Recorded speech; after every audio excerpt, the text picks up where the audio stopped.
By April 1945, the Allied armies were racing eastward across Germany as Wehrmacht resistance crumbled. The U.S. Army Air Force's Ein Troop Carrier Command, which had dropped paratroopers over Normandy, Holland, and just weeks earlier across the Rhine, suddenly found its mission radically transformed. The same C-47 Skytrains that had delivered airborne troops into combat would now become the lifeline for rapidly advancing ground forces in what would be called the flying pipeline. As Michael Seaman of Stars and Stripes wrote on April 29, 1945, flying supply missions with the 435th Troop Carrier Group, or any tactical group of IX Troop Carrier Command, is a combination of taking a physical beating and sweating out land and aerial war hazards. The supply situation had reached a critical juncture. While the port of Antwerp had opened in October 1944 and several other ports were now operational, the problem was no longer availability, but transportation. The Allied bombing campaign had been devastatingly effective.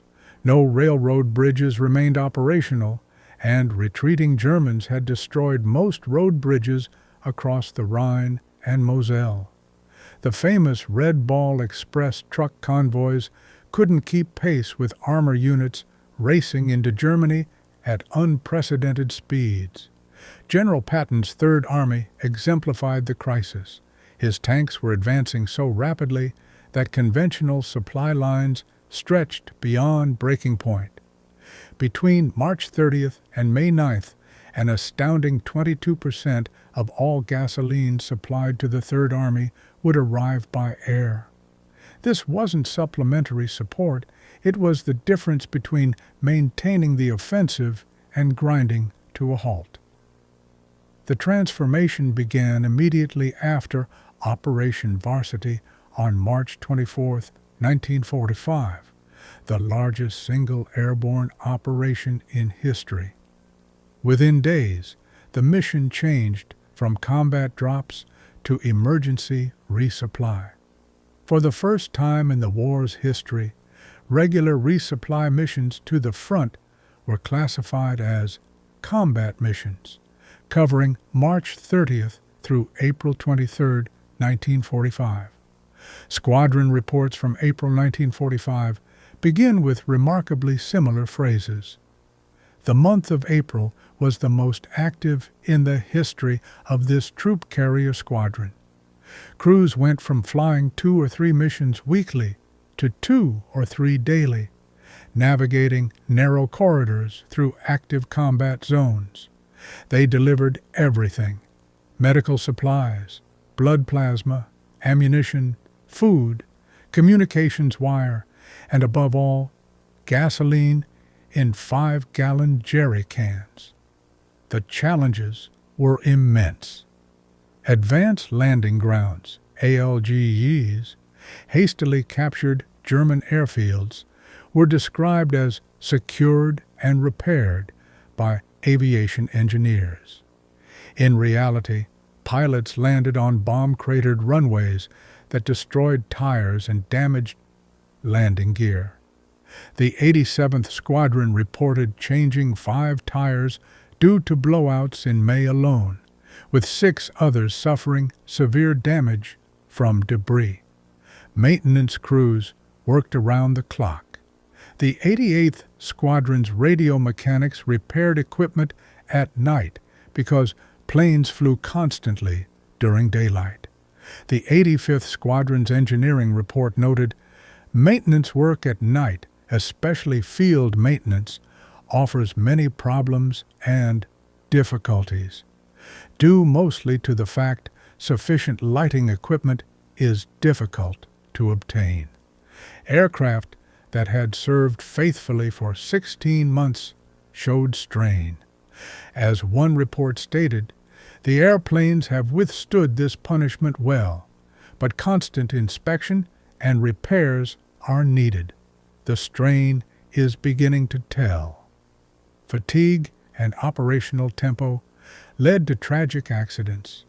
The 50th Squadron lost 5 planes in a single day to weather-related incidents, with 15 crew members killed. On April 16th, Lieutenant Vincent Prince and his crew died when their damaged plane crashed into a building near Charleroi, France. Co-pilot Homer Anderson miraculously survived, thrown clear of the wreckage. Prince had chaired the committee organizing an officers' party the previous night, a bitter reminder of lives cut short. The demanding schedule created deadly operational errors. On April 10th, weather delays caused 2 missions to converge at ALG R1, Wenningen-Lupnitz. Instead of approaching in single file at 200 feet to avoid radar, dozens of planes arrived simultaneously at 2,000 to 3,000 feet. German fighters found easy targets. Captain Richard Mudrow recorded, "The Germans sent a fighter over who had a fine time shooting down planes. It shot down 6 or 7 before our fighters could get there." Combat dangers persisted everywhere. At ALG R5, Crailsheim on April 9th, the 10th Armored Division desperately needed resupply after being cut off. The 401st Group launched 16 planes under mortar fire. Lieutenant John Keith's C-47 took direct hits, one through the cabin, another destroying the tail. Navigator Earl Ritz was wounded by shrapnel. As crews scrambled to escape, Captain Carl O'Neill stopped his takeoff roll to rescue Keith's crew, despite incoming fire. Major General Edward Brooks later commended the mission. The supplies thus obtained by our armor contributed materially to their ability successfully to continue operations. I consider the supply by the C-47s in this action to have been an outstanding event in the history of air-ground cooperation. The Luftwaffe, though diminished, remained dangerous. Lieutenant Robert Taylor described encountering an ME-109. "I yelled, 'Scatter!' into my radio, and they did just that, leaving the landing formation." He later learned from former Luftwaffe pilots that fuel and ammunition shortages limited them to single strafing runs. One crew experienced the war from both sides. On April 4th, Lieutenant Irvin Williams' plane, carrying 600 gallons of gasoline, took anti-aircraft fire near the Rhine. Williams recalled, "One burst of flak hit the under fuselage. Immediately the cargo space became a raging inferno. They crash-landed, becoming POWs for 10 days before the 78th Infantry Division liberated them." Glider pilots, their primary mission complete, volunteered as auxiliary crew. Flight Officer Claude Berry flew 5 combat missions as co-pilot in April. These pilots brought valuable skills, having completed navigator training when glider operations ceased. The statistics tell an extraordinary story. Air transport wasn't efficient. 3 gallons of aviation fuel burned for every gallon delivered. But speed mattered more than efficiency. Tanks refueled directly from planes on forward airfields. Generals from the 3rd, 4th, 10th, and 12th Armored Divisions testified that air supply spelled the difference between victory and stalemate. April saw more tonnage delivered than any previous month.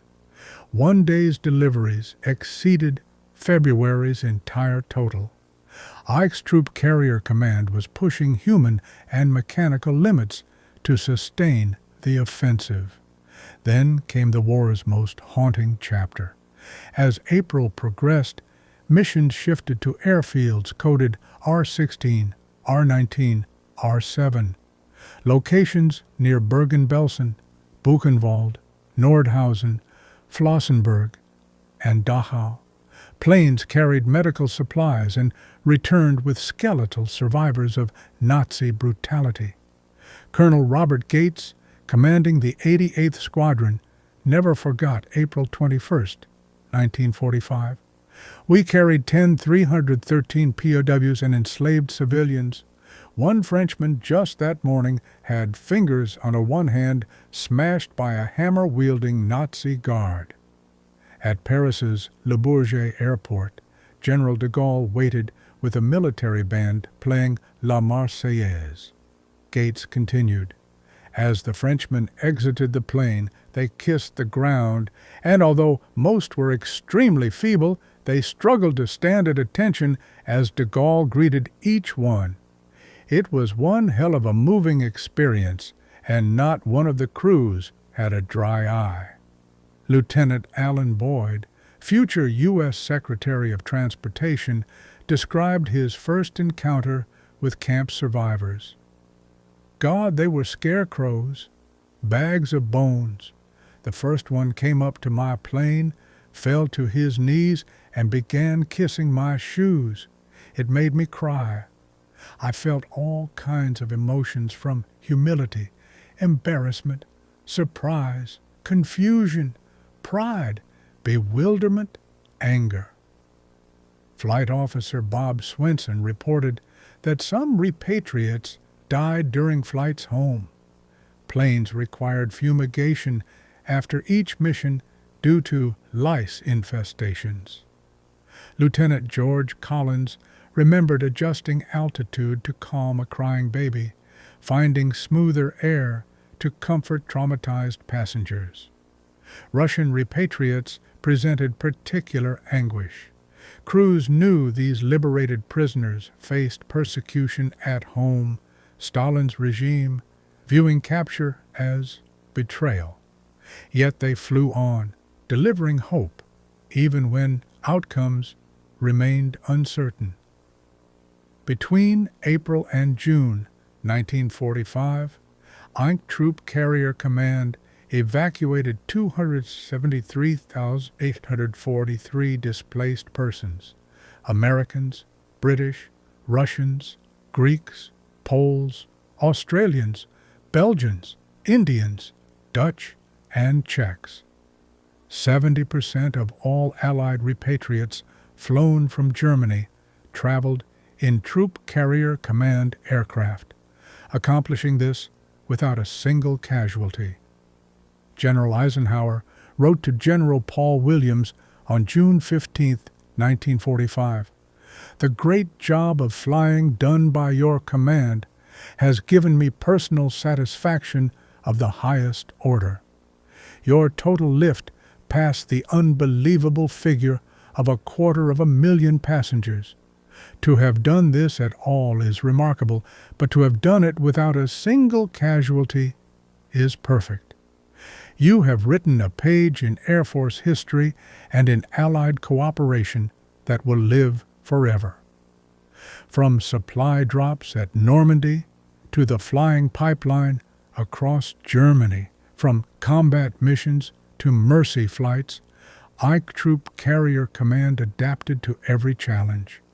Their C-47s, workhorses that dropped paratroopers, towed gliders, hauled supplies, and rescued survivors, proved that air mobility could sustain lightning warfare and restore human dignity. The statistics are staggering. Thousands of missions, millions of pounds of supplies, 250,000 lives saved. But numbers cannot capture exhausted crews working through the night, pilots threading through flak-filled skies, or the tears of airmen witnessing liberation's bittersweet reality. In April 1945, as the Third Reich collapsed, these transport crews wrote their finest chapter. They kept armies moving when traditional logistics failed. They brought freedom to those who had lost hope.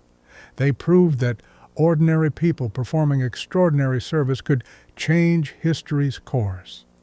The flying pipeline was more than a logistics operation. It was democracy in action, carried on the wings of C-47s, delivered by crews who understood that winning the war meant not just defeating enemies, but sustaining allies and saving victims. In those critical weeks, transport pilots became combat aviators, supply runs became rescue missions, and the unglamorous work of cargo delivery became one of the war's most noble achievements.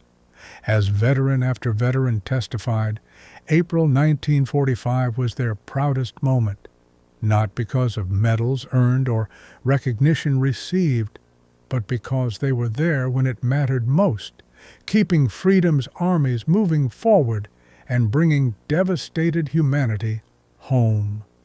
The flying pipeline proved that in modern warfare, those who sustain the fight are as vital as those who wage it.